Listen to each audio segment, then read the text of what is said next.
पहला विषय, जैसा कि चौथे वचन कौथावाकान में बताया गया है,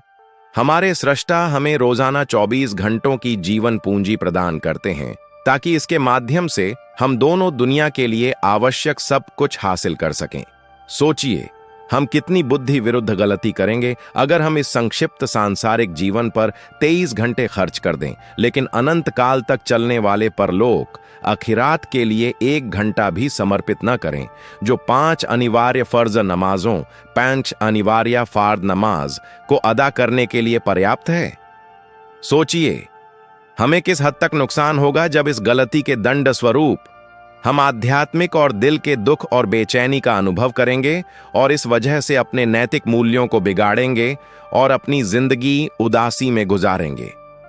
इस कारण से हमें न केवल सिखलाई तरबिया नहीं मिलेगी,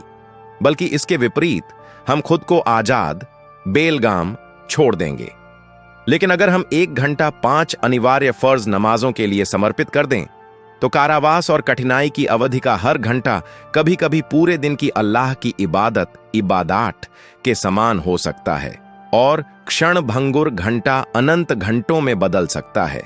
और आध्यात्मिक और दिल की उदासी और बेचैनी आंशिक रूप से दूर हो जाएगी और गुनाहों के प्रायश्चित के रूप में यह कारावास तक पहुंचाने वाली गलतियों की माफी का कारण बनेगी और कारावास का उद्देश्य यानी सिखलाई या शिक्षा प्राप्त होगी। सोचिए, यह किस हद तक एक लाभदायक परीक्षा, एक सबक और साथ ही आपदा में अपने साथियों के साथ एक आरामदायक सुखद बातचीत है।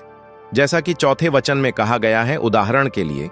यदि कोई व्यक्ति 1000 लीरा के मौद्रिक लाभ के लिए अपनी 24 लीरा में से 5-10 लीरा एक लॉटरी के खेल में देता है जिसमें 1000 लोग भाग लेते हैं, लेकिन अनंत कीमती खजाने के टिकट के लिए 24 घंटों में से 1 घंटा नहीं देता। इस बीच सांसारिक लॉटरी में उस 1000 लीरा को जीतने की संभावना 1000 में 1 है, क्योंकि इसमें 1000 लोग भाग लेते हैं, जबकि परलोक आखिरात में व्यक्ति के भाग्य की लॉटरी में उन आस्थावान लोगों के लिए जिन्होंने दिल में ईमान आईएमएन के साथ इस दुनिया को छोड़ा, जीतने की संभावना 1000 में 999 है। यह 1,24,000 पैगंबर और अनगिनत सच्चे दूतों द्वारा सूचित किया गया है, जिनमें आलिमों, उलामा और नेक लोगों, असफिया और औलिया की एक बड़ी संख्या शामिल है, जो अपनी आध्यात्मिक खोजों कश्फ से इस संबंध में पैगंबरों के संदेशों की पुष्टि करते हैं। इसके बावजूद पहली लॉटरी की ओर तेजी से भागना और दूसरी से बचना, यह किस हद तक समझदारी के खिलाफ है, आप खुद ही विचार करें।